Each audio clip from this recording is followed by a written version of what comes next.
Hello and welcome to the very 19th episode of your favorite show's favorite show on the Stat Check Network. It is time for episode 19 of Take All Comers. Today we are going to be doing a little bit of nonsense, a little bit of tomfoolery. I might even go so far as to say a little bit of shenaniganery. And it starts right now. But before we jump into any of that, I'm Tyler Bortel, one of your hosts, joined by Lucas Stroller and Nick Olson-Johnson. Goon. And today is the day of all days because the boys are back, baby. It has been far too long since we have had all three Packers in the voice at the same time with our ugly mugs right here at our totally normal time of whatever time it is in whatever time zone you're at right now. We do not have a whole lot of event review going on right now. The meta's in an interesting spot. There was a balanced data slate. It changed some things. I'm sure we'll talk about it in a little bit. But we're mostly here to play a couple games and have a little bit of fun. So I got to check on the boys before we jump into any of that, though. How are we doing today, Lucas? I'm doing great. Honestly, not a ton to report in the last couple of weeks. Things have kind of chilled out a little bit after all the crazy travel to Europe, travel to Texas. Was nice to kind of hang out at home for a while in October, although I am now excited for 40K again post-slate. So lots to be excited for. And the other cool thing I've started doing recently is coaching via Stat Check, which has been really fun. So I've been helping a couple folks out with their various factions. It's kind of fun to kind of learn on the fly a little bit. I'm adept at playing against a lot of these armies, but I haven't played them myself. So I'm trying to coach someone on like CSM or Grey Knights or something like that. It's a little outside my wheelhouse, but it's fun to get to learn alongside them and offer all the advice I can. So, it's been really fun so far. And, I've been enjoying that quite a bit. Also fun to get to meet people from all over the world, obviously. It's one of the things we always talk about, coming back from WTC, how fun it is to play against different countries from literally all over the planet. But now I get to work with these people one-on-one, which has been, it's really rewarding and fun. So, yeah, that's been a blast. Work's kind of calmed down a little bit recently, which has been nice. So it's pretty chill. Having a good time. How about you, Nick? How you doing? I'm doing well. I've had a lot of just changes and shit going on in my life the past few months. But I finally feel like I am at a spot where I can kind of slow down and appreciate playing some games again. One of the things I've really enjoyed is we have our local team night every last Wednesday of every month. So I've gone the past 2 months now, and that's really kind of made me excited about 40K again. Also, I know changes that happened weren't a huge change, right? It was just points changes. There were some rules changes that were pretty important in the grand scheme of the game, but not huge rules changes to factions like we see in the every 6 months kind of patches. And so that's exciting because it feels like we were in a little bit of a slump, right? Rules are out. Everyone's excited again. I'm excited to be playing again. We're just talking about an event coming up in February locally that we're really excited about. So I'm happy that things are, we're back on a schedule. We're here talking about Warhammer. I'm excited. How about you, Tyler? How's it over in sunny Spain? Hell yeah, man. It's great. I mean, we went to the beach today. We're out in Salobreña, which is it's really funny because the town that I live in is not touristy at all. There's no one here speaks English. And a lot of people are like, oh, that's weird. Why are you here? But we're 10 or 15 minutes from several actual major touristy places. So we went into one of them and suddenly everyone's speaking English. It was a wild change of pace. But we go down to the beach. We're having a lovely time. It's a gorgeous day. And then out of nowhere, it just starts hailing, which actual hailstones falling from the sky on the beach. I don't know what the hell was going on, but it's a bit of a time out here. Having a really good time with a lot of USA stuff right now. I've been working really hard at revamping some of the infrastructure around our matrices, which will be really fun. I'll definitely show that stuff off at some point in the future because I really love spreadsheets and working with all of that. And then also, I know we've been in the middle of our enrollment process. We're having interviews right now, so I'm very excited to hear how some of those go. We're narrowing things in, about to really hit the ground running for the next season, moving toward Austria. It looks like in August of next year, so that's going to be a really exciting journey to get back on. with all that stuff. So yeah, I'm doing real well, having a bunch of fun with Nids. Excited to see what the slate has to bring with us. Let's start at the slate actually before we get into some of the nonsense here. We haven't had a show since it dropped earlier. Was it this week or last week? Like Thursday? Last Thursday? Last Thursday, right? Yeah, no, it wasn't a Thursday. It was Wednesday, wasn't it? I remember it Wednesday? being on a different Whatever day. the case. It's Yeah. been out for a little while at this point. I know, Lucas, you've at least played a couple games. I think, Nick, you've played a couple games as well. I haven't played any with things that were affected by the slate, but I'm curious what you guys think of some of the changes that we got here. My favorite change is the secret mission change. That is the massive change to the game. So good. Yeah. Big thumbs up. Yeah, not scoring primary from the mission if you secret mission. I feel like the game was kind of in a state where secret missions were like very popular and like the game was a little solved in that regard. It was like, oh, if you go second on this mission with this matchup, your opponent has to like giga pressure you or they like auto lose. And now it doesn't feel like that anymore, which is super exciting. I think Lucas and I were just talking about like we were reminiscing today on our morning walk of old Warhammer metas. And we're talking about the Stranglehold meta and how the Stranglehold meta back in 9th was like a super fun meta because it was like the trading and the playstyle was super fun. But when it got like rotated, where like it's actually kind of healthy for the game because it felt like we had all solved the game as a community. And if you like ever fell behind once, you just lost. And I feel like secret missions were kind of in that same state. So I think it's super exciting now. Yeah. I was a little bit... No, go ahead. Okay. What I really like is that they still seem like a viable option. There is a sweet spot between Gambits and the initial Pariah Nexus meta where secret missions were just completely warping things. And I think we're closer to that than we have been in either of the other two iterations of 10th edition so far. So I'm excited to see people, I think there's still going to be options and they'll be more fun. I'm just glad to see they're not, never taken or always taken. There's a sweet spot and I think we're close to it. Yeah. I was a little bit surprised that they kind of halfway backed up on that and made it so you can't score primary turn 5, but you still can on turn 4. I thought that the kind of more sensible change was as soon as you've declared your secret mission, you're done with primary. But I like this idea that the secret missions are meant to like bounce you back from being at a material disadvantage instead of just being at a points disadvantage, right? Like if you can play the game and lose nothing for 4 turns and then on turn 4 and 5 jump out and score 50 primary and call it a day, very silly. But instead saying, okay, yeah, you've scored 30 points in 3 turns. Your opponents also scored 30 or they've scored 35, but you look left and right and see there's no way you're keeping up with them turn 4 and 5. The secret mission feeling like a get back up mechanic from that bit of disadvantage, as opposed to from I have literally not touched an objective all game and my opponent is holding them. Like, fantastic change. Particularly in conjunction with the linchpin change, which I mean, man, what a necessary change that was. We talked about a lot of the World Leaders games I played with my Necrons at Champs Cup when we did that episode a couple weeks ago. And there was one of them where I secret missioned on linchpin as a safe route, but if I had not, I would have just maxed primary instead of capping at 40 because I would have scored 36 primary turns 4 and 5. Or not 30, no, not 36.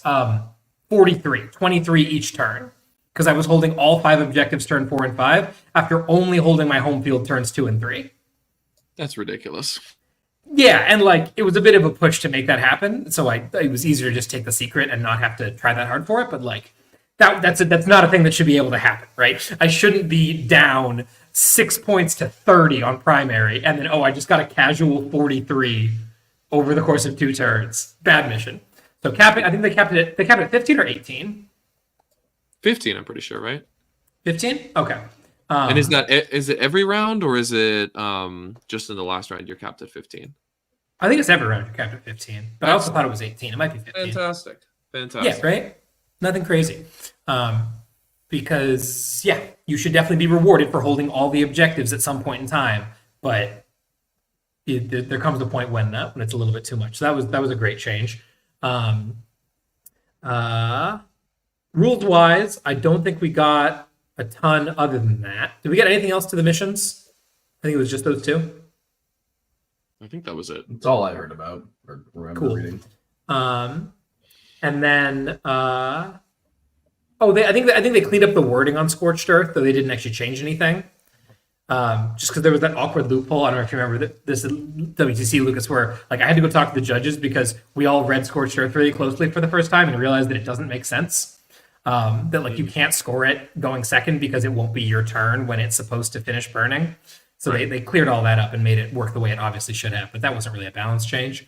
My Vanguard Nids took a bit of a hit, unfortunately, which was a bummer. They took the most broken stratagem in the game and they made it not broken anymore. Broken in terms of not power level, but like this clearly fundamentally doesn't do the thing that it's supposed to do.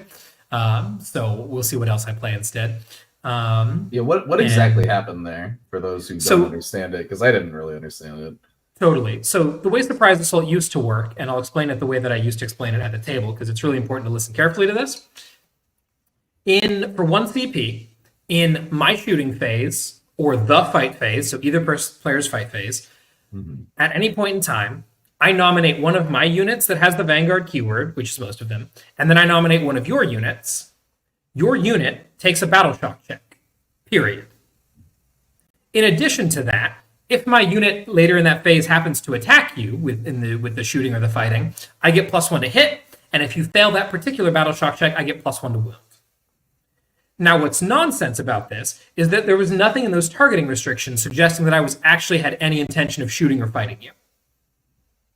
Gotcha. And so there was no limitations on range. It wasn't when selecting targets. Yeah. So, like, for example, what I would do, and the Hive Flyrant, who gets, as a reminder, a free strat every player turn, not every battle round, at the end of your turn in your fight phase, nominates himself and any unit anywhere on the table because there's no range restrictions. And because he nominates himself, who's within 12 of himself, makes it 0 CP, shouts, boom, and you take a battle shock check anywhere on the table. Yeah, that's pretty silly. All right. So, like, for example, let's say I go second and my opponent goes first. Those tend to go together. And they top deck Area Denial, Extend Battle Lines. And they're like, easy money, dude. My unit moves into the center of the table. 10 points. And I shout, boo, and they fail the check. And they then don't get either of those secondaries. They get 0. Yeah. It was incredibly stupid. It was incredibly stupid. So now you actually have to be about to shoot or fight with the Vanguard organism. Totally reasonable change, but pretty fundamentally changes how the build operates, and makes a lot of plays like the Gargoyles are suddenly one of the most valuable units in the build because they have to get out to shoot at things because they have the Vanguard keyword to be able to proc the stratagem so that you can check more battle shocks in more phases, as opposed to just being reliant on the other ones. The fight first matters a lot more now, right? So I'm thinking about putting the 3rd Lictor back in. I'm thinking about getting Von Ryans in there because the other thing is that the way it used to work was because it was any time in the phase, you could charge me, and then I could be like, cool, before you even get to fight, take a battle shock. Oh, you failed? Bummer. You're within 12 of my Neurolictor here. You're -1 to hit me, and you don't get to use your offensive stratagems.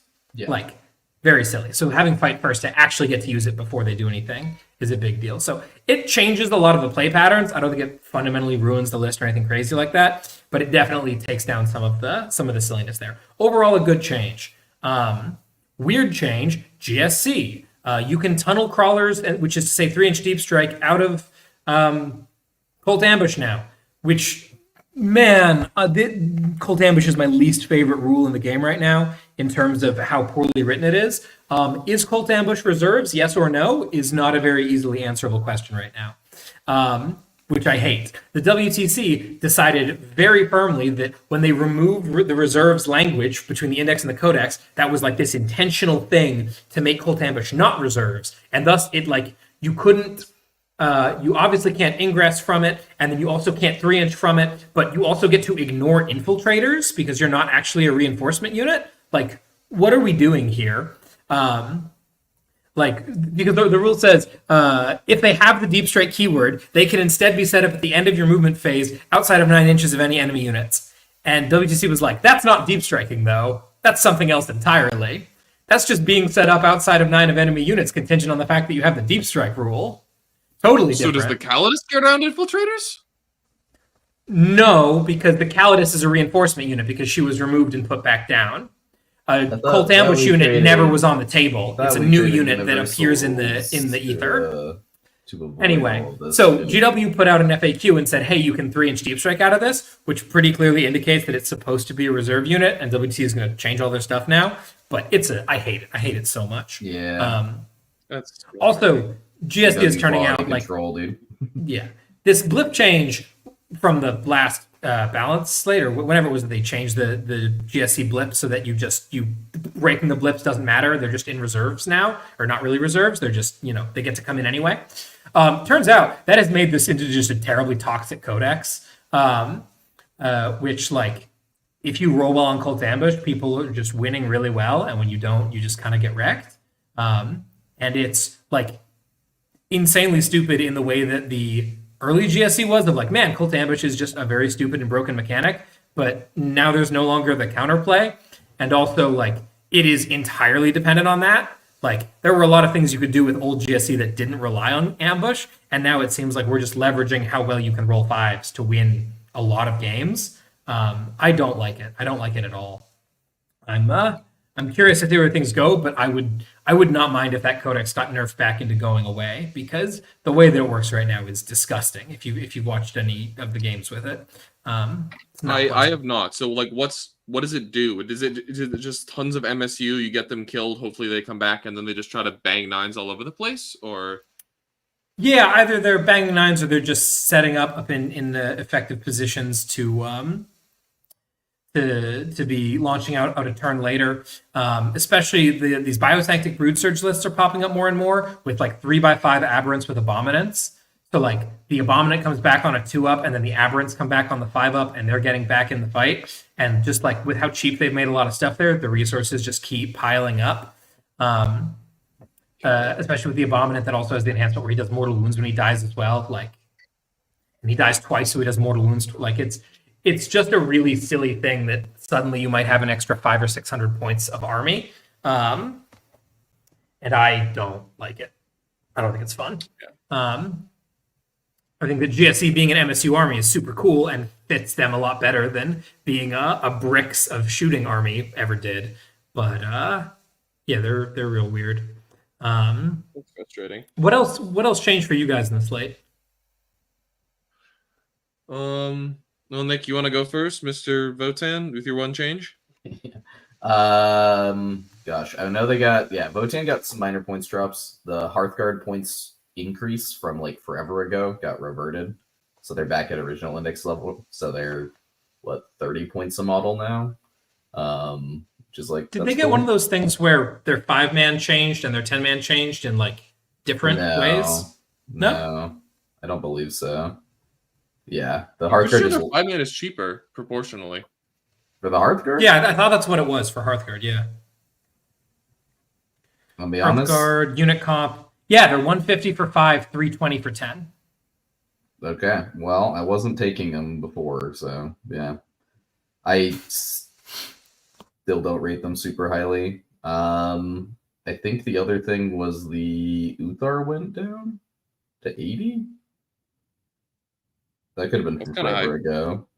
Jaegers went up 10 was the big one, right? That's the unit everyone's playing at least one unit of. So yeah, if you were at 1995, now you have to drop something. Bummer.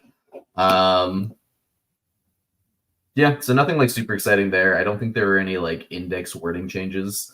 The last time that happened to Votan, that was like pretty big, but that was like 6 months ago. They didn't flip-flop whether or not you can judge things in transports again? No, they decided they've still decided you can't judge stuff in transports after saying for a year you could. Love it. Yeah, and then the big one, I guess not really that big, for Necrons, one of their like very mediocre detachments, the Obeisance Phalanx, finally gave the Silent King the Triarch keyword, so he can actually benefit from the detachment rule that he's supposed to be in. So there you go.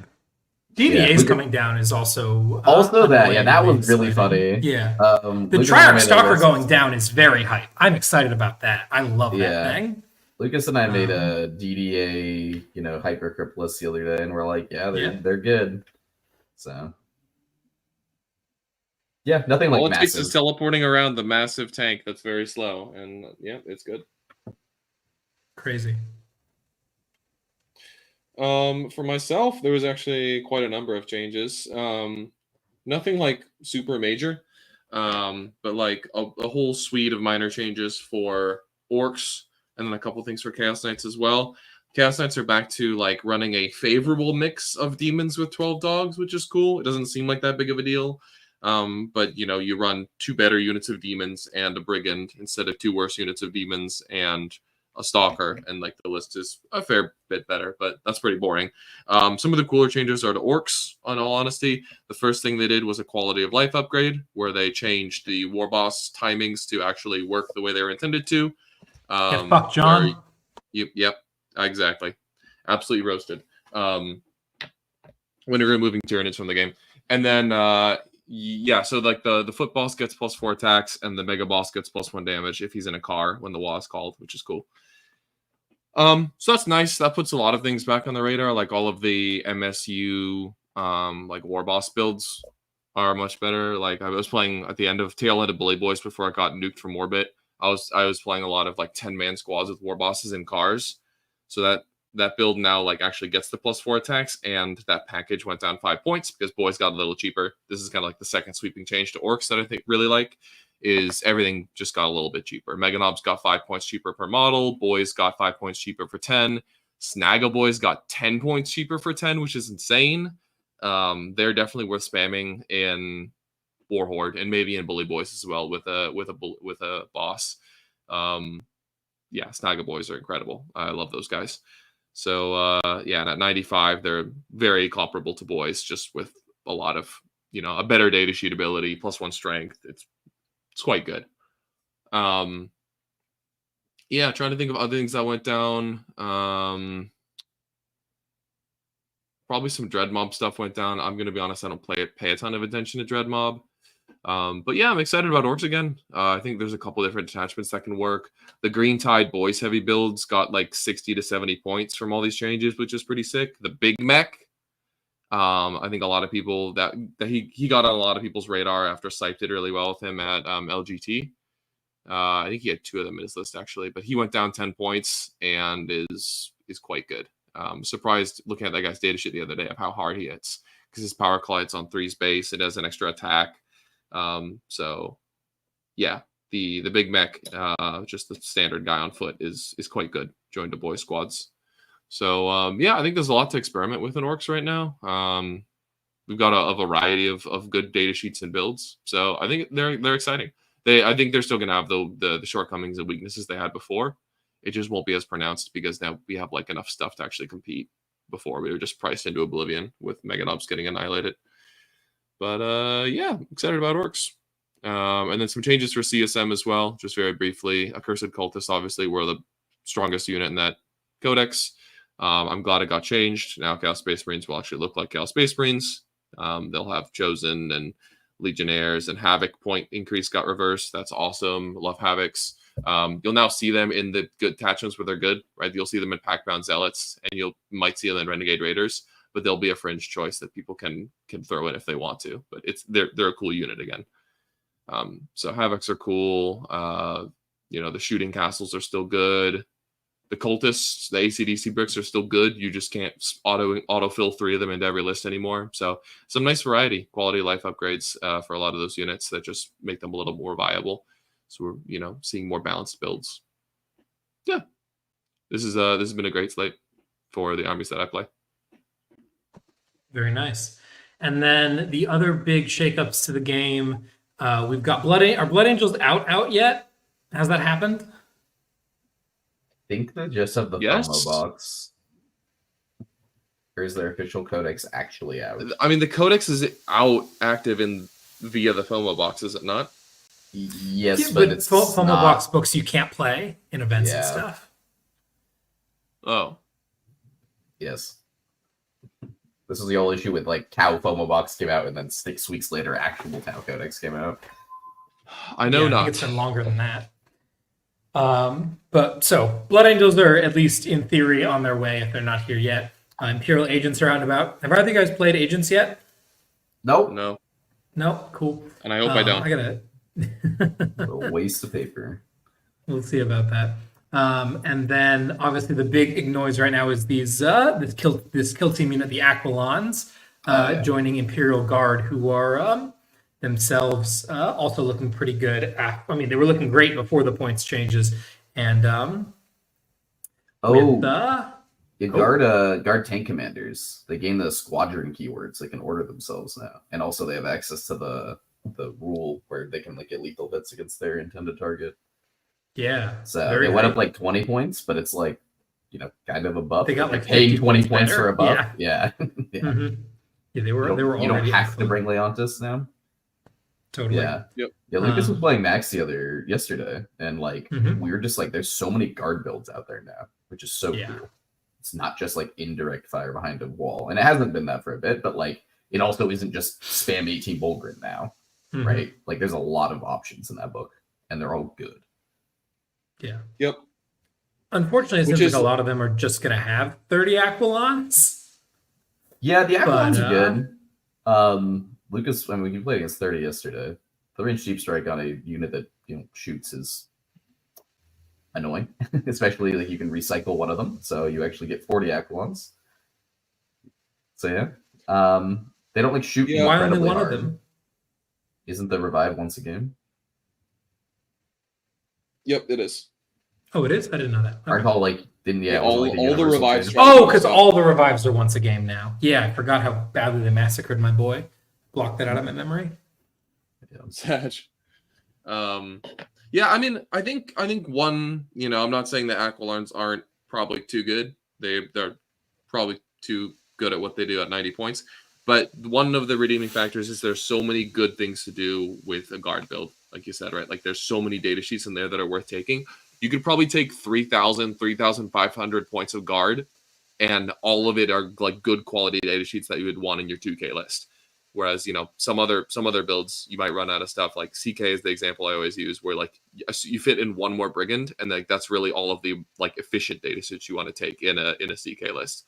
Everything else is kind of like, yeah, I could take it or leave it. Whereas guard, you can just cram it full of incredibly powerful, potent units. So that might be one thing that holds Aquilons back a little bit, is there's just like so much competing for those points. You'll probably still see 20 to 30 of them in basically every guard list, but like the rest of the list is so cool that it's going to be annoying having your home field taken on turn 2 when that's supposed to be a weakness of the slow shooting builds like guard. But you know what? I don't mind fighting against like tank commanders and Dorns and Catechins and Chimeras and Hellhounds, which are like the coolest thing in the universe to me. I love Hellhounds. So yeah.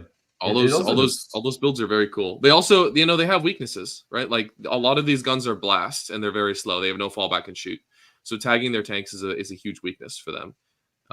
And like the army has 0 invulnerable saves. So AP stacking again is back on the menu. Also with sister spamming tanks, there's a lot of value in just running a bunch of like AP 3 and 4 spam and just putting them straight on that 6-up armor saver invul. So like there are ways to tech to beat these things. You just have to kind of take it slow and not cry wolf that this is the most broken unit in the game immediately, even if it's probably a little too good. Yeah. Also, like, I mean, like Hypercrypt is still good, right? Like, so no deep strike abilities are just like good to bring in the meta now. They were good before, and like another 3-inch deep strike unit just means like if you have access to that, like play one unit of infiltrators. I'm begging you, you know. Yep. Mm-hmm. Someday the Space Marine players will stop greeting. Today's probably not that day, but someday they will. Someday, man. Someday they'll realize they have the best like no deep strike unit in the game. Yeah.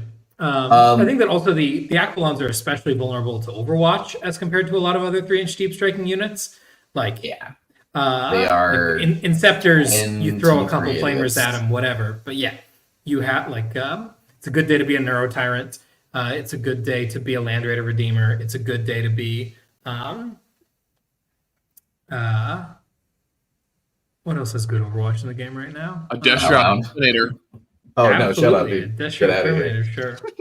I want to do a little talk about the 2 boogeymen, right? T-Suns and Space Wolves, right? That's kind of like one of the bigger changes in the slate.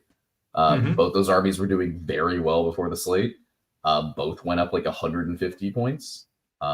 Which like I think they'll still be good armies, but now like the margin of error is a lot smaller, right? Like T-Suns are very much playing on like a knife's edge, right? Like you have to make some tough decisions around like how many cabal points do I take, and like I'm giving up like forward, like a tanky forward unit. I'm giving it this long range shooting unit. And with Space Wolves now too, it's like before, like that army was undercosted. Like people were slotting Bjorn in because they're like, oh, I have like 163 points, I guess. And now it's very much like yes, it can still pressure really well, and especially with the secret mission change, right? Where like if someone's secret missions, they don't get primary round 5, right? Mm-hmm. Pressure is going to be a lot stronger. So like Space Wolves are still going to be viable, I think. The thing about that though is if you start harassing their mission playing tools, their ability to score secondary points goes down a lot. Because now they have to make the decision of, do I cut like some of my pressure damage or do I cut mission play? And they absolutely should not be cutting the mission play. So yeah, most builds are going to drop like most of the builds that were like greeting with Bjorn are just going to cut Bjorn and keep playing the same list after that. Yeah, sounds about right. Which, is a big deal. I mean, the list I played at Champions Cup is already, like, I know it can produce big scores, but it is riding on a knife's edge, right? Like, losing your one squad of scouts is, like, a catastrophic event. And that's why, like, it never happened to me, because I protected them very heavily. But, like, if a unit of Inceptors ingresses and then runs back there and kills them, like, my expected score just went down, like, 3 differential. Yeah. Those wolves are never doing actions. They're never doing, all the things that the scouts want to do, so... The people who are good at playing those armies beforehand are probably still going to do well with them. But the people who are just kind of like pushing them towards you, right, they're gonna have to learn how to actually play the army now. Yep. And I imagine you have to give up some form of pressure, right? Like I imagine that from your list at Champs Cup, Lucas, you cut the second Vindicator to fit those points? I would probably cut the 2 squads of Wolfen. Oh, wow. Frankly, never impressed me. OC0 is a huge downside. Everyone always compared them to Death Company. It is not a good comparison because Death Company are not OC0. They're OC1, like 95% of the time. If Wolfen failed to kill 1 Jaeger or 1 Sister of Battle, you've committed a 90-point unit for literally 0 gain. Like, it is a massive downside. And they're very swingy. If you don't invest oaths into their target, then they can just fail to kill them. So people were already cutting the Wolf Lords. Now it's like you cut whatever greedy side unit you were playing, whether that be Wolfen, like a 3rd Vindicator if you were playing that, or like Bjorn if you were playing that. So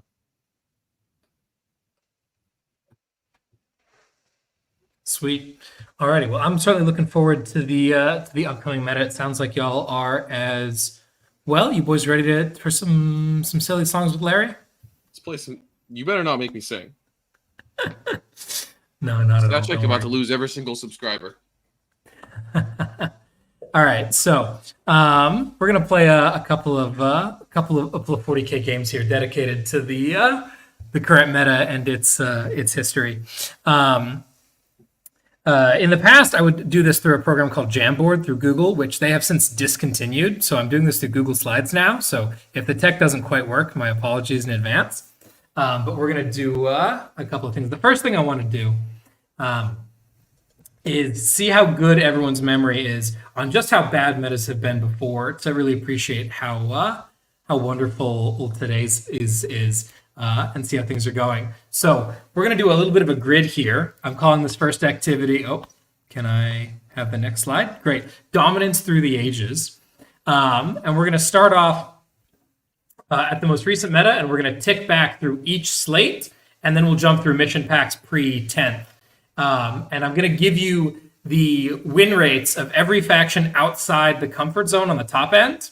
And I want to see how many of these we can name. I'm going to give you all 3 strikes in terms of mistakes. And to make it a little bit easier, I've labeled each of these as to whether they're Imperial, Chaos, or Xenos.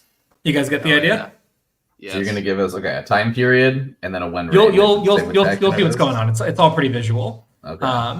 Sweet. So the easiest, we're going to go backwards in time. So we'll start at the most recent. We'll start in Pariah Nexus and we'll go backwards. So obviously things get a little more challenging, but this one should be fairly easy. So here's in Pariah Nexus, we had 4 factions above of the comfort zone. Our top faction there are in Chaos at 57, 2 Xenos at 56, and then an Imperial over 56 as well. Can you name these 4 factions? This one should be pretty easy. This is the June to, I guess, right now. This is Pariah Nexus. That Chaos one should probably be Thousand Suns. You'd imagine, right, Nick? Yeah, that makes sense to me. Surely. Suns. Yeah, absolutely. Well, let's Hell yeah. Sweet. T-Suns. Okay, we got 2 Xenos armies. Votan, nerf him immediately. No, absolutely Drukari. not. Drukari is one of them. Yeah. A funny Art of War meme. Yeah. This was like memed to death over the course of the last 2 months.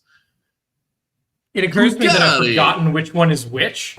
Okay, I have a list over here. No, it's all right. It's all right. So Drukari won. Totally. But so these are in order. Do you think that Drukari is the higher 56 or the lower 56? I won't penalize you for this. Just thinking. The higher. You're wrong. It's the lower 56. Here's Drukari. Absolutely. All right. What else? Orcs, dude. Surely, dude. Nerf him again. Megadon's with another 10 points. Oh wait. Holy shit. I'm looking at my thing here. This is totally wrong. What? Uh-oh.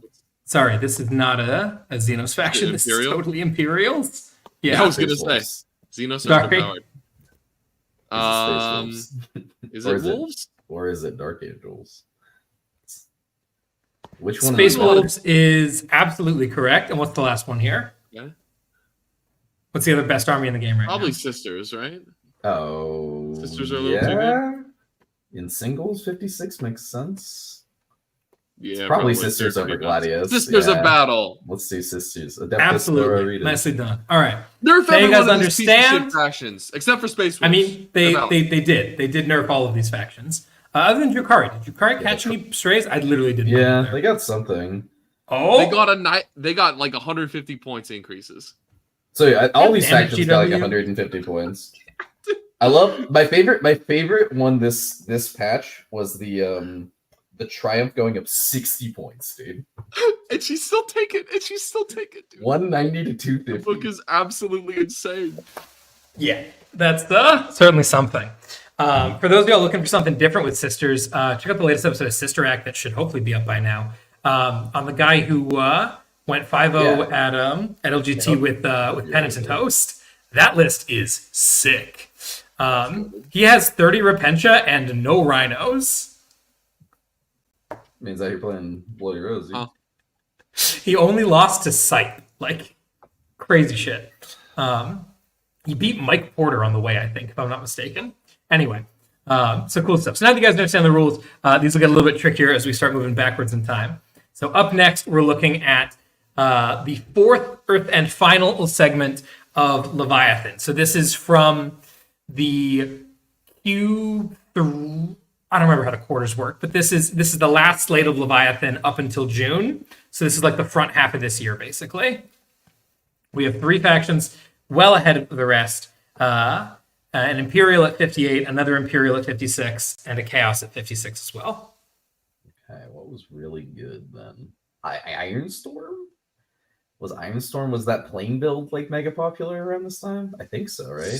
Sort of. Dark Angels Ironstorm was mega popular, right? Templars was also popular. I don't know how well those are doing. There was I think the easiest one is that Chaos one again. I think that Chaos one is still Thousand Suns. Wait, it's either Thousand Suns or CSM. Let's go Thousand Suns. Yeah, I don't think it's CSM though. It's Thousand Suns. Absolutely Thousand Suns. Let's go, dude. The 10 tactical marine. 56, dude? What about Space Wolves? I think it might be Space Wolves. So I think Space Wolves were like kind of getting good at the end of this. I remember seeing them at like around. Don't let Art of War hear you say that. Yeah, well, you know what? I'm gonna say Space Wolves for 56. Lucas, if you want to not, go ahead. No, that's fine. Space Wolves 56. Space Wolves are not 56. That is incorrect. Okay, they might be 58. He did issue the clarification. Can we say they're 58? You just want to double down, dude? Sure. It's Space Wolves 58? Absolutely, dude. Best army in the game. Who's 56? All right, let's see. This one, I will admit, I was a little bit surprised by. Sisters wasn't out yet, right? Yes, this is functionally pre-Sisters. I mean, people were playing Hallowed Martyrs and doing okay, but I doubt it's. Was it Righteous Crusaders? I doubt it's though. No. Surely this was post to like Crusader nerf and all that shit. It wasn't IK. Is it Blood Angels? Maybe. Was it? It's definitely not IK. Custodians was higher than people thought they were, but they weren't this high, I think. No, this includes the Codex Custodes, so they all shit their pants and stop playing. Yeah, but I remember them still being like not trash and people were still complaining. I mean, again, don't let the Custodes players hear you say that, dude.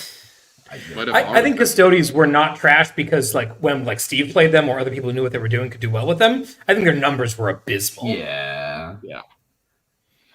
Gosh, who could this be? I don't think it's IK. It's probably not. Again, this is still super recent memory. And you know what, dude? I'm bad at remembering. It's not like AdMech. Should we guess Blood Angels? That's probably a good guess, right? Blood Angels. Were popular in this time. Yeah. Blood Angels is incorrect. They did not have a high enough win rate for this meta here. Okay, so that's our first strike. Yeah, I will actually issue you a strike for that. Okay. Was it guard? No. Was guard this good then? No. They were getting like buffed. they'd already gotten Kazakh getting nerfed. Yeah. They were pretty good at the start of Leviathan. I don't know. I want to say Iron Storm, but Yeah, should we guess basically Space Marines? No, it was not Codex Marines. It was either Dark Angels Iron Storm or Black Templars Iron Storm. They were the best. I'll remind you guys that Codex Space Marines have been consistently in the bottom 3 factions it's not for all Codex of 10. Space Marines. Oh, yeah. even though that includes Iron Storm? I don't know how these things work. Well, it's because Yeah, because if you play Dark they're Angel Iron declaring- Storm, you're yeah, playing Dark the Angels. Yeah. Okay, maybe it is Templars then, because that includes the Iron Storm Templar build and the Righteous Crusaders thing. Yeah. They might have been too nerfed though. What the hell is playing? Okay. You want to say Okay, it's GK, not bad. dude? Oh, For Grey Knights, randomly really good? Was this the like 6 Dread Knights triple Redeemer shit? they have been getting consistently donked on points for like 2 or 3 You want to say patches. GK, dude? Grey Knights. Let's fucking go, dude. I did Let's not think go. you guys were going Oh! to find that. Nice job. That's a tricky Space one. Wolves All and Grey right. Knights, the peak of the meta. Yeah, the best Warhammer ever. Dude, Grey Knights better than T-Sons? Wow, dude. Why did T-Sons get nerfed? AP1 is overpowered, as we all know. Yeah. Evidently, man. All right, Wow, sweet. yeah, this was when the Redeemer got like Giga nerfed after this. Well, not Yeah. Giga nerfed, but So that's it. now we got to move even further backwards into the mid Leviathan. There was only one faction above 55% in this patch. And again, this is patch 3, so this is like this past winter, I guess, more or less. These are all based on. By the way, if anyone's following along at home and wants to like look at all of these stats and see what I'm talking about, this is all on stat-check.com in the metadata dashboard. I've grouped these between slates, so this is a couple metas each put together in the way that they break them down, because each one of their little metas would be too many. So this is like December to March. Something like that, yeah. What And one Xenos faction army. is popping off. This was the most balanced of all of the metas that I looked at. We only had one outlier, and they were at 57%. Not Eldar. This was like post Eldar nerf, right? It's not Eldar. Who got donked in the March slate? Oh, Necrons. I'm gonna go with Necrons. That's my guess. Yeah, that's probably a good guess. Necrons. Necrons is correct. Yeah, Nicely they're done. like the best army during that. Yeah, time. this was back when we were doing funny things This was with double warriors and whatnot. Cancor Yeah. was crazy. Hypercrypt was crazy. Was Everything this was crazy. when I won that tournament, the Cascade Clash match? Mm-hmm. Yeah, I think that fits into this absolutely. Cool. Sick. Now we're gonna move back one more. So this here is between This is like September to November, I guess. Right? This is Eldar, CSM? Space Marines. Yeah. sorry. So Eldar, CSM. Space Marines. Yep. Cool. Alright, cool. Woo! I remember this time period. What Imperium faction was popping off? That's the thing, is I just remember people complaining about Eldar and CSM a bunch during this time period. Was this like when Templars were like actually kind of good? Because this was It could like be Templars. pre-Crusader nerf. They weren't that popular yet, though. They weren't, which frankly could lead to higher win rates. I don't know. Yeah. I don't think GK was problematic at this time yet. No. IK definitely was not. pretty bad. Yep. The AdMech weren't. They came out at some. The AdMech were abysmal. Definitely not them. Sisters were not. Making Oh, is it Custoders? Custodians didn't have their codex yet. They were the best melee army in the game at this time. Still, I think. Yes. Do you want to say Custodians? This was after the Custodes ass Oh, slap nerf. yeah, this was after the No, the no, one they were down to still the being 10 played. mans. What do you mean? You You know, we still got have, like, 3 strikes. We got 3 strikes. I'm cool saying Custodes. Let's find out. Custodes. Custodes is incorrect. That is strike number Alright. 2. Dang it! What? I always want them to be Oh, OP. this is strike number 1. This is a new one, dude. Sure. Or wait, Then- do we get 3 strikes for the whole thing? That was in my mind, but given that some of these are going to get a lot trickier, sure, we can reset these to 3 strikes per slide. Especially going You can back have one in time strike. with my terrible ass memory. Okay, so Custodes is not it. It could be Black Templars. It could be. Could it be the Sisters Index?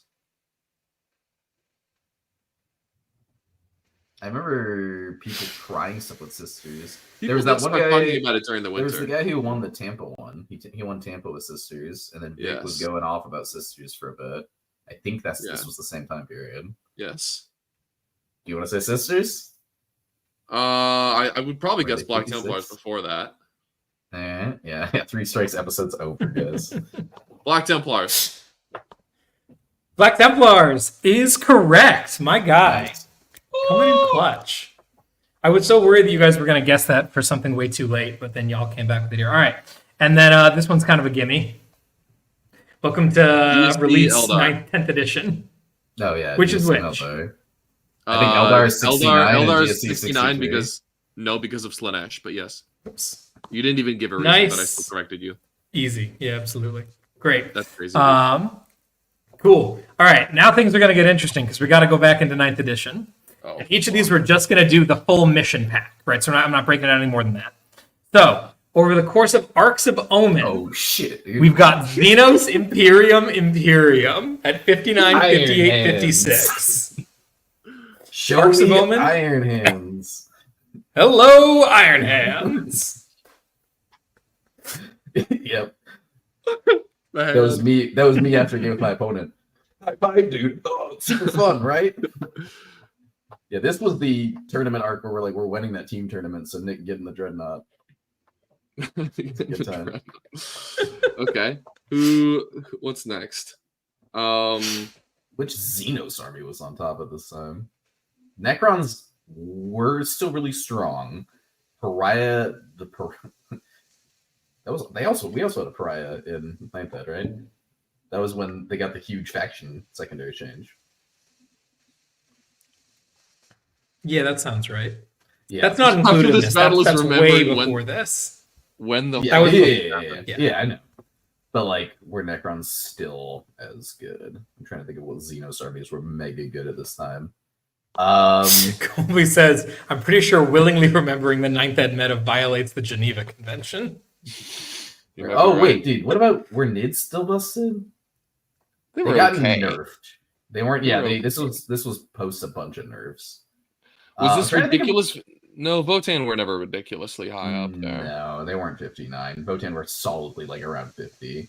I'm trying to remember what we brought to the team tournament, right? With this meta, we brought Sure. Orcs, World Eaters, Iron Hands, Slanesh Demons, and who was our last person?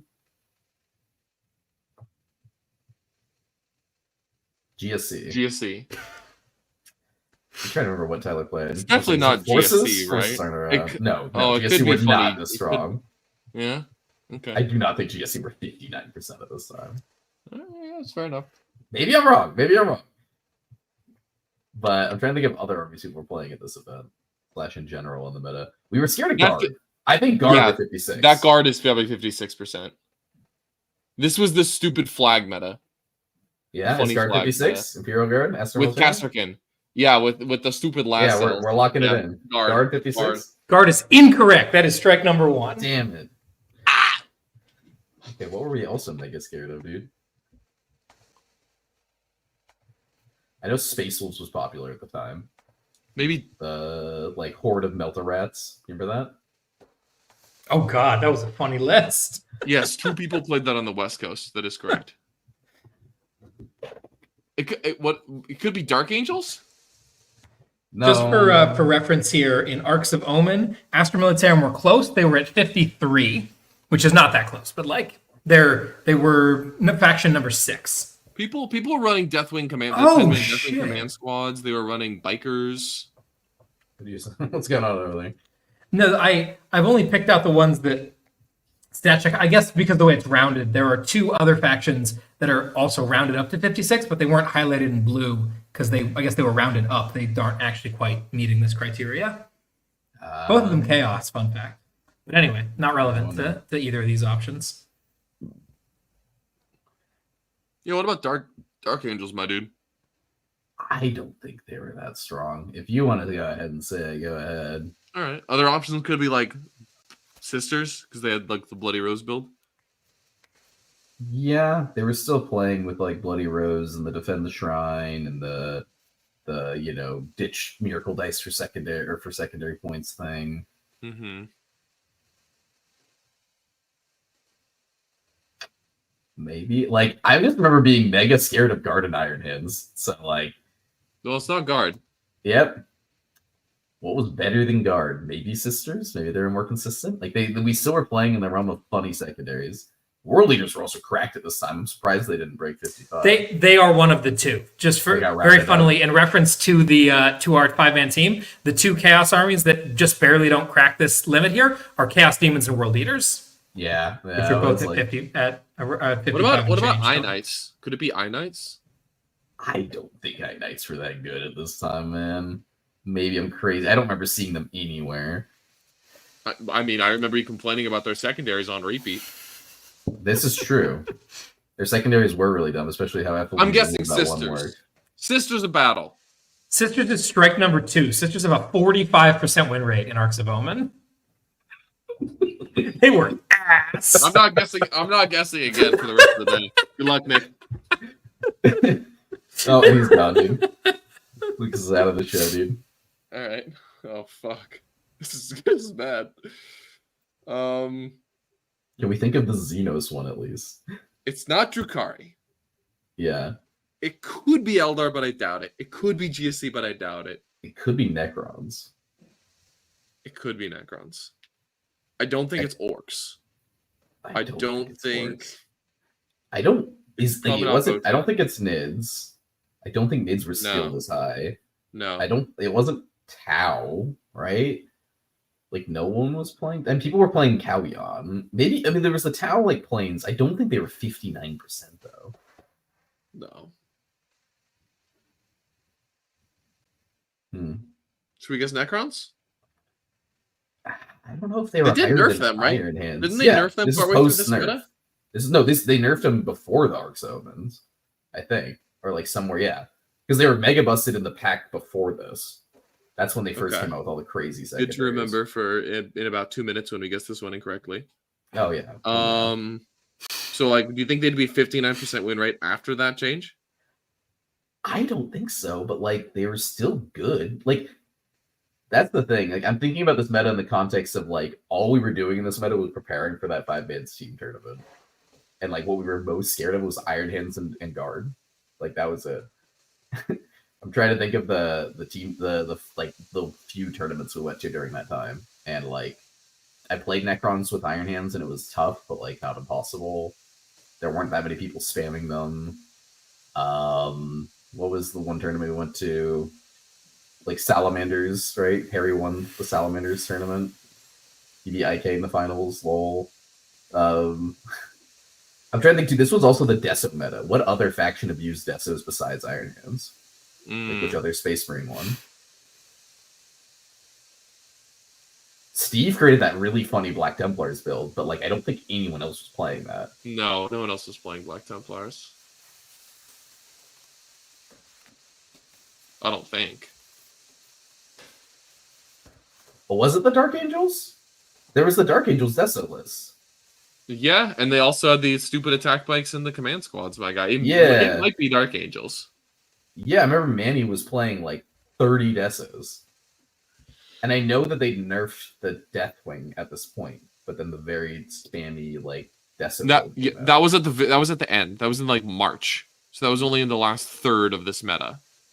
Yeah, which was before. Yeah, I guess I'm thinking of in context of the team's tournament too much because Dark Angels were bad at that point, and even before that. Do you want to say Dark Angels? Yeah, Dark Angels. Dark Angels is absolutely correct. Nicely done. Good Okay. find. Let's Sorry for go. doubting you earlier. I was No, like, no, but it's that's okay. way Who's more nerfed.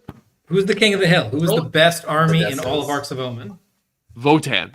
Shut up, dude. Definitely not. Who is it then? Is I it don't Eldar? know. I don't, Surely think so. not, right? I don't remember anyone playing it. Except for like. What are our Corday. options? It's Tau. Realistic options are Tau, Eldar. Quins, but like I don't think Quins were this good. at this No. point. This was after they got obliterated, right? Yeah, Do Harlequins exist in this meta? I don't think. I mean, like they were a faction. Like they had. This was after the Codex that released them. Yeah. Yes. Oh, sorry. I'm thinking about the Eldar Index when they got absorbed properly and Yeah. to nothing where you couldn't play them separately. Is it still mids? I don't think so.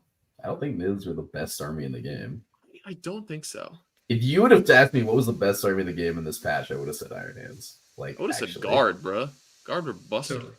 The fuck? Should we just guess? Yeah. Let's guess. So we move on to the next one and say Necrons immediately. Just Necrons. Tau Empire. You're both wrong. Yeah. Strike three.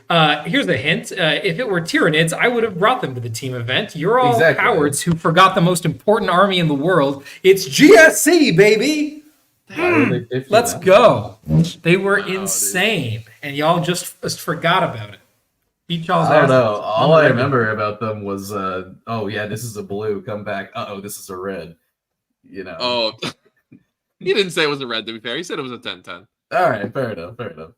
We were talking about the guard matchup. What are we talking Talking about? about the What did I IP do? game where you were like, I'm gonna. Oh, defense into Noah. Noah. And then Yeah, you came back and you're like, oh no, dude, I'm getting wrecked. yeah. That was bad. That was a little bit of overconfidence. All right, so we're gonna miss out on Arcs of Omen. We're gonna keep moving backwards. It's time for Nephilim. Necrons. Nephilim, that's what it was. Well, you think just because he's on the cover that he's gonna be the right answer? Necrons. Wrong. Strike number one. What? Okay, what Tyranids and Harlequins are in this meta, right? Oh, maybe that's what it is. When we're covering all of Nephilim, we're including the Q3 data slate, the Guard Codex, and the MFM update that came after that. So this is a really wide meta. I think Necrons were crazy for the first part of it, but they got beat down before also the end like of it. it includes like some Orc Codex release time frame, right? Like this could include Freebooters, I think. No, Freebooters was 21, my guy. Freebooters was Yeah, this is before the this, tail right? end of 21 and the start of No, 2022. Nephilim came out in June, like 2022. Am I wrong, Tyler? Nephilim, yeah, comes out June of 22. I think this was Nids then. Nids was in here for sure, right? I'm gonna guess Yeah. Tyranids. And probably Because Harlequins. Tyranids were right? mega strong all summer. They also had the Thunderdome Harlequins, so it's probably like Eldar Harlequin, whatever the faction is. Let's guess Nids first though. I think Sure, Nids is on Tyranids. here. Tyranids is correct. Yep. God damn. If we're thinking about in context that this is basically June of 2022 to December of 2022, which is a huge. Wait, these are break. 6-month stints? I thought they were 12-month stints. Am I No, wrong? Arcs of Omen came out in like January, right? January Arcs 23. came out. I think Arcs came out early. No, I don't. Or like February yeah, 23. I don't know. Yeah. Hell yeah. Nephilim was like up till LVO though. Like we played. Remember that whole debacle of like, oh yeah, because Arcs was supposed to. Yeah, people were like, do we play Nephilim on like the patch? Do we play it at LVO? Yada yada yada. Okay, so this is probably Harlequins, right? Harlequins was really good until like the very end of this patch. They weren't like. I mean, people still play them at LVO. Like Mike Porter like slammed with them there. Yeah, it's probably Quins. I think it's a safe Or was guess. this like busted Votan time? No, Probably not. Votan never released them. Harlequins, Eldar, whatever the hell the keyword is. Yeah, Harlequins, absolutely. Easy money. Yeah. Cool. and we're gonna keep going backwards. Now we get to, I think this is our last one. Yeah, our last one here, which is Warzone Nachmund, which has a full 4 members. And man, oh man, were things not so balanced. We've got a 64, a 63, a 58, and a 57. So Nachmund, give us the timeline here. This was start of 21, right? Or 22. Nachmund came out right after LVO, right? Yeah. Came out like January 22 until June 22. So this is the string of broken codexes. I think I know exactly what it is. I think it's NIDS, Quins, Custodes, Tau. NIDS. But let's, I guess, Quins, kind of go in order. NIDS is going to be one of my Custodes. first ones, maybe, unless we can want to talk about it. Yeah, probably. I mean, this was right when they were released, right? Like, strictly because I want to get to the next game. NIDS, Quins, Custodes, Tau. Oh Let's my God. go, Oh, baby. oh, There we we got go. it. Yep.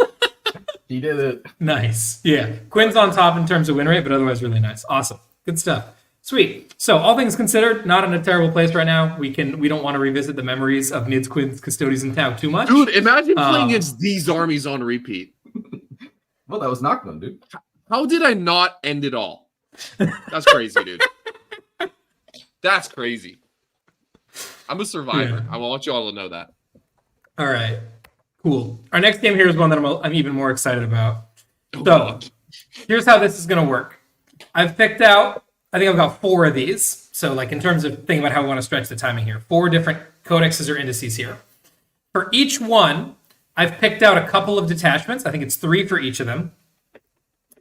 And I've got as clues for each of these detachments, their detachment ability, a single enhancement, and 2 different stratagems from that detachment.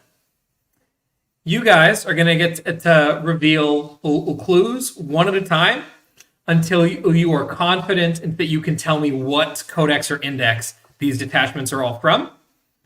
You cannot repeat any of the categories of hint until you've hit all of the categories of hint, and you need to and you can't repeat detachment until you've seen every detachment like an equal number of times. Right. So I'll show you the first one here, and of course there's nothing to see at the moment because it's all covered up. But you could, for example, pick detachment 1 ability, detachment 2 enhancement, detachment 3 stratagem 1, and then you could pick whatever you want after that.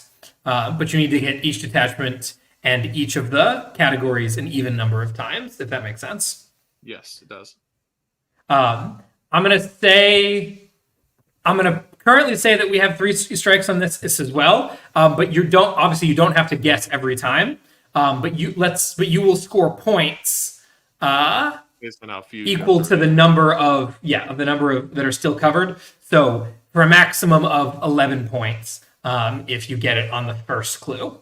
So is it right. reading, like, are each of these things that are going to be uncovered, like, the name of the enhancement or the name of the stratagem? No, there's no names because that would be way too easy. Yeah. Okay. They are my very brief descriptions in the way that you might tell them to someone else. So like occasionally if there's a relevant keyword, I might put keyword. I might just leave out some details that are really relevant to a particular faction or detachment, right? Like if something referenced Shadow in the Warp, I just wouldn't mention that part of it. But yeah, you'll get the idea as things go along. Where do you want to get started? Okay, What clue would you like to see Detachment 1 first? ability. Top left, baby. Sounds good. Detachment 1 ability. +1 to hit versus under starting, +1 to wound versus under half. Did CK get that? Nope. No, that's +1 to wounding is like battle shock shit. Yeah. +1 hit versus starting. If +1 the versus target's fast. under starting, what the hell? I think this is Yanari, or Yanari does something like this. And again, not forced to guess at any point in time. Just a It's sequester not a how many points thing, I don't you think want maybe to. they're Minari doing doesn't ninth have an ed shit. detachment, my guy. I'm thinking of No, 9th this- ed, dude. Is this 10th edition or is this 9th This edition? is 10th edition. This is all current active. Like I looked this all up in the app. Yes. I'm thinking of who gets rules like this. I remember that from way back when people thought it sucked. All right, what is an attachment ability that does that? If we're not super sure, feel free to grab another clue. Detachment We got a 2, bunch. stratagem 1. Detachment 2, Stratagem 1. 6 up, feel no pain. All right. Interesting. Fuck. It's not And again, all of these detachments are in the same codex or index. That's the shtick here. Yeah, it's Yeah. probably. Oh, but we can't pick. You can't pick all the stuff from the same detachment, or else it'd be too. Exactly. You got that. That's So we why have to that pick rule is something there. from detachment 3. Exactly. I mean, I And it think. has to be either an enhancement or stratagem 2. Oh yeah, we can't. Wow, interesting. Well, this is tough.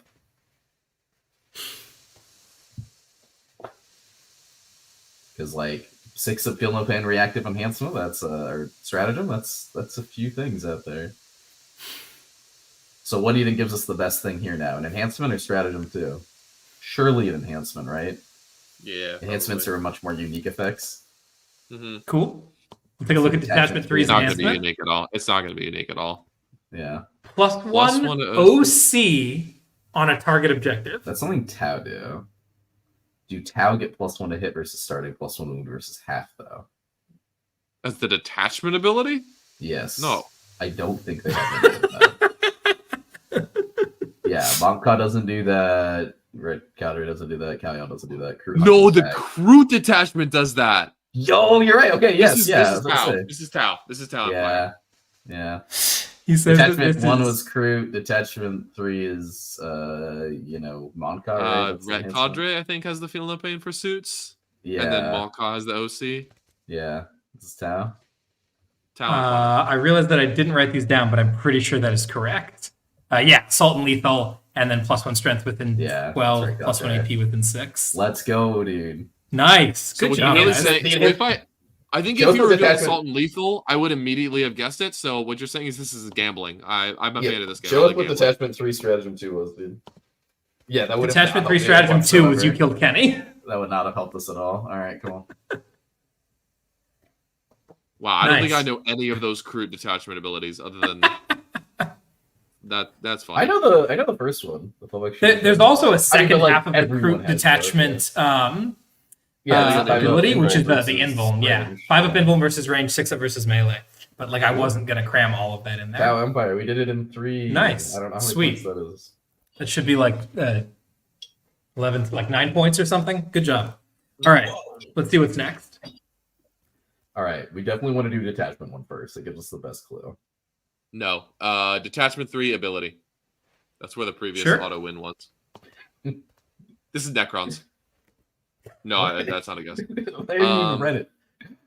OC1 when battle shock, +1 OC for 1 unit per turn. Oh, this is Dark Angels, right? Dark Angels? Do we want to reveal Dark Angels anything else definitely have before we that. lock it in? Dark No, Angels. we're not gonna guess. We're gonna at least reveal one more. But Dark Angels definitely an have that. enhancement somewhere. An enhancement from detachment 1 or 2. They only have 3 detachments. Sure. Sure. Which one, dude? Detachment 2 enhancement. +3 pile console. Do Dark Angels have that? I'm not aware with it. That might be on like the Raven Wing one. Yeah. Do we want to reveal anything else? Are we feeling lucky, dude? I'm feeling pretty lucky after that last one. Do we want? We only get 3 strikes throughout this entire game, huh? Oh, true. Yeah. Never mind. I'm a pussy. Detachment Wait, 1, wait. stratagem 2. Okay, that sounds good. It is also fun seeing more stuff. +1 to wound versus character. This is surely Dark Angels. Is that like one of their like Hunt the Fallen like funds, the Unforgiven Task Force or something? I don't know what the Yeah, Detachment 3 I would think do is the that. Green Wing detachment, right? Because that one, like the whole shtick is you want to get battle shocked, and then the Deathwing is Detachment 1. This is Dark Angels. Yeah, absolutely. Nice. Yeah, Detachment 3. Their enhancement is +1 to hit, +1 to wound when battle shocked. All of it's battle shock. There's not really a way to avoid that. I think they're the only guys that get better when they're battle shocked in the game, right? Demons, but yeah. Well, Yeah. kind of with the healing, but yeah, you know what I'm talking about. There we very go. cool. All Auto right. win, dude. Detachment 3, top right, auto win. Totally. I'm going to change the rules to make this take longer so that we get more fun stuff. I'm going to lock the detachment abilities until we have the other 9 revealed. So then we What? have a really clear 3x3 grid to play, and then we'll jump up. Because I think Lucas is right. That was, Hell yeah. for a game that was not play tested, that was a pretty obvious flaw, that those are pretty big. What? Because they tell you the whole No, it's thing, okay. whereas the enhancements and the stratagems are kind of just tidbits. We're too. All right. It's okay. We're too gigabrained for this. We are Yeah. smart, dude. Give us our next Yeah, one. we gotta nerf you Yeah. guys. I'll have It's to know too I'd easy. be All right. Invader 6-6. All right, but detachment three is the weak link. So I'm guessing Yeah. detachment 3 is stratagem 1. No. Enhancement. Come on, dude. Not stratagem. Come on. This is gonna be the most. It's gonna Fine, be stratagem 1. All right, we'll go with No, Lucas. no. We It's just okay. got it You right. can do it We big. just You got it can right. fuck up colossally, you absolute moron. No, Detachment 3 1. enhancement. Stratagem 1. No, it's dude. okay. Detachment Throw the 3, game. stratagem It's 1. okay. I'm not invested in this at all. Detachment 3 enhancement. +1 damage. Oh, I know exactly what it is. No, that's Nick when he makes a horrible mistake and doesn't listen to my advice.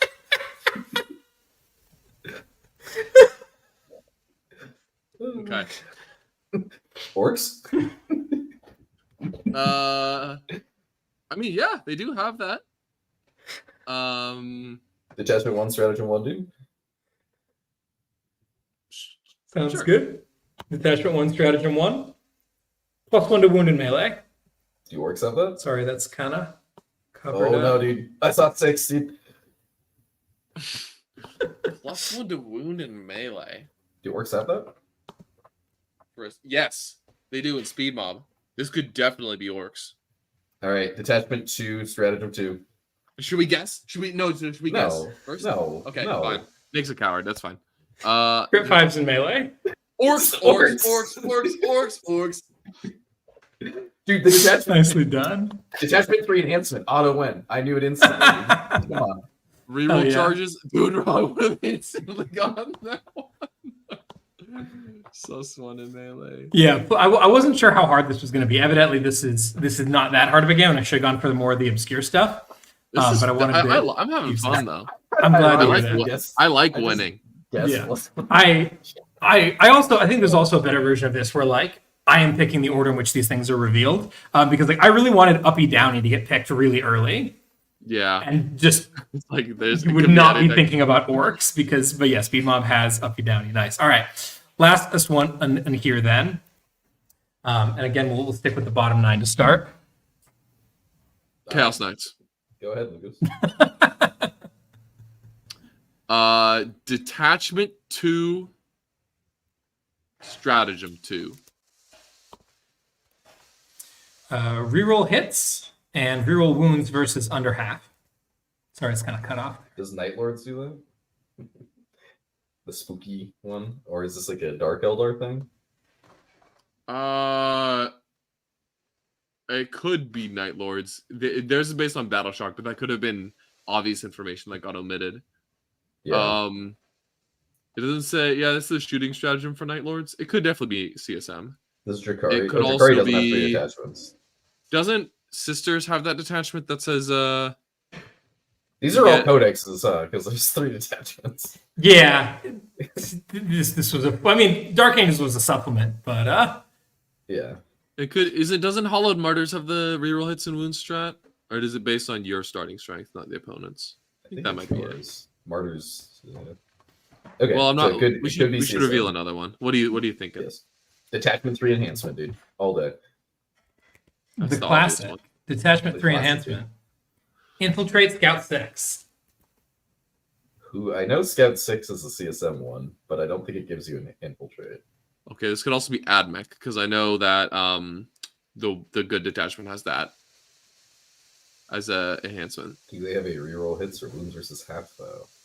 I don't know what any of the other detachments do, my All right. brother in Christ. Detachment 1, stratagem 1, dude. No. Okay, no. So don't do that. What? So Nick, tell me, game theory, dude. My galaxy brain here. Is there Yes. any marginal utility in revealing Detachment 1 Stratagem 1 when we don't know what the fuck Detachment 1 does anyway because it's Admech? Well, we have to. We're not allowed to reveal anything else. We've already We can revealed guess that. Admech right now and score 10 points instead of 9. I don't know.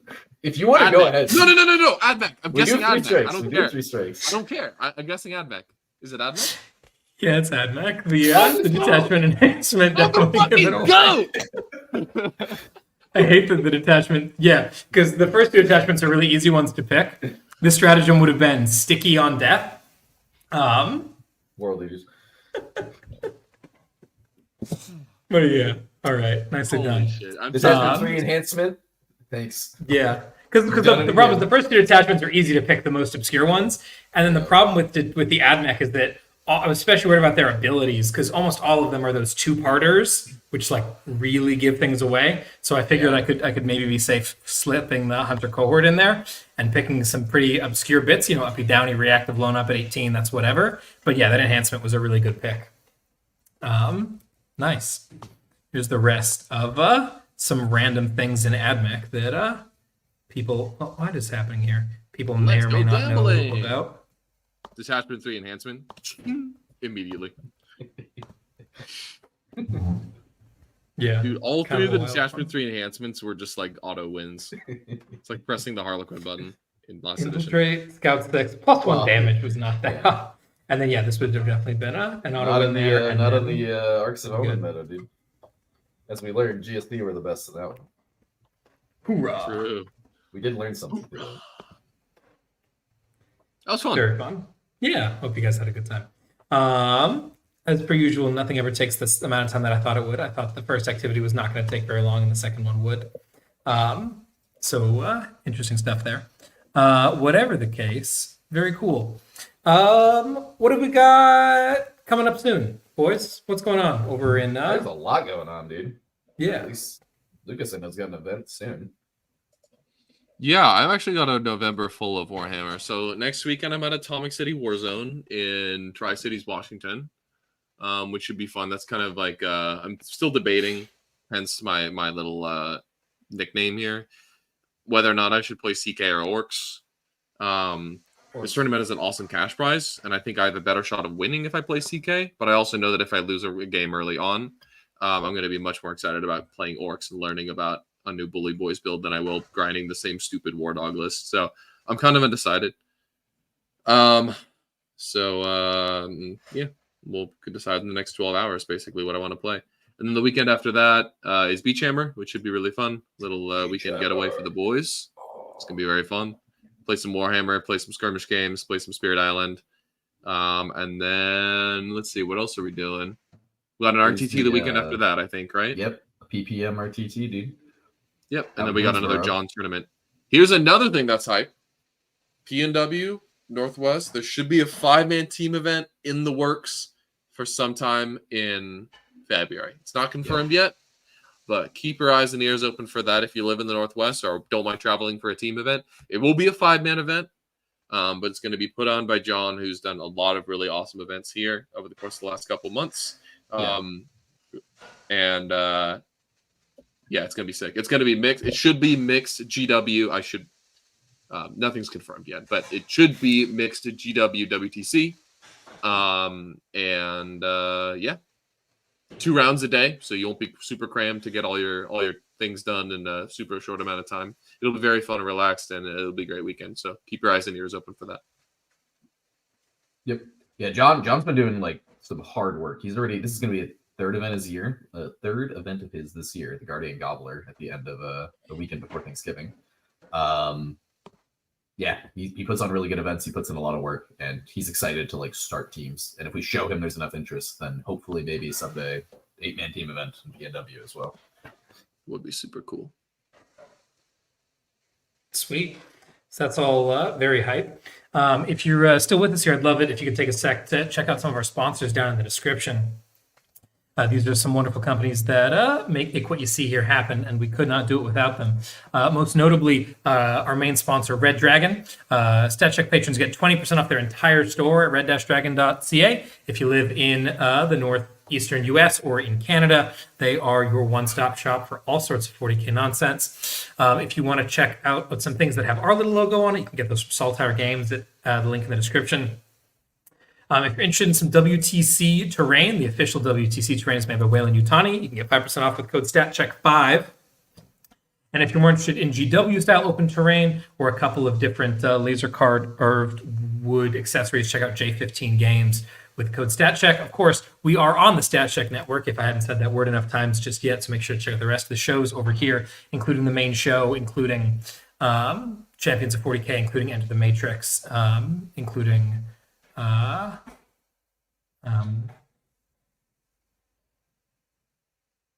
Champions XM1 when they're around. Champions of 40K, mention that. Lots of good stuff going on here. Make sure that you subscribe, leave a like, and a comment if you want us to cover something else. If you want to get your listener questions answered, nobody did this week. We have threads that happen in the Discord. If you want to join that Discord, patreon.com/statcheck, to keep the conversation going. If you're looking for some more in-depth help on any of the armies that we play or anything that anyone else on the network plays, definitely head over to statcheck.com/coaching, where you can get in touch with us to get some help. Either in a one-off kind of situation, you want help working on a list, you want help learning how to play a list that you've seen us in being used on stream, or if you want to set up something longer term to really encourage your professional development. All three of us offer services there, and we are super excited to be a part of your journey. But yeah, you can look forward to us being back. We'll hopefully have a lot more games to cover and whatnot, more stat reps coming through sooner rather than later. I'd hope you guys should film some of those. Yeah, sweet. Bit of a light and tight episode today, with the lack of crazy stuff to cover, but I'm looking forward to seeing where things go next. Anything else from you guys before we sign off for the week? No, sir. Fun episode, boys. Oh yeah, it was fun. Thank you for running the games. Yeah, of course. Well, with that all being said and done, thank you so much for joining us.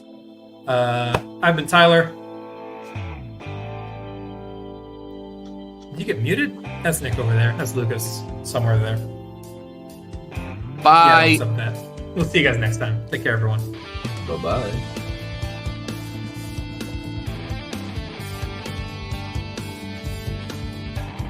I'm gonna play 3 Rampagers.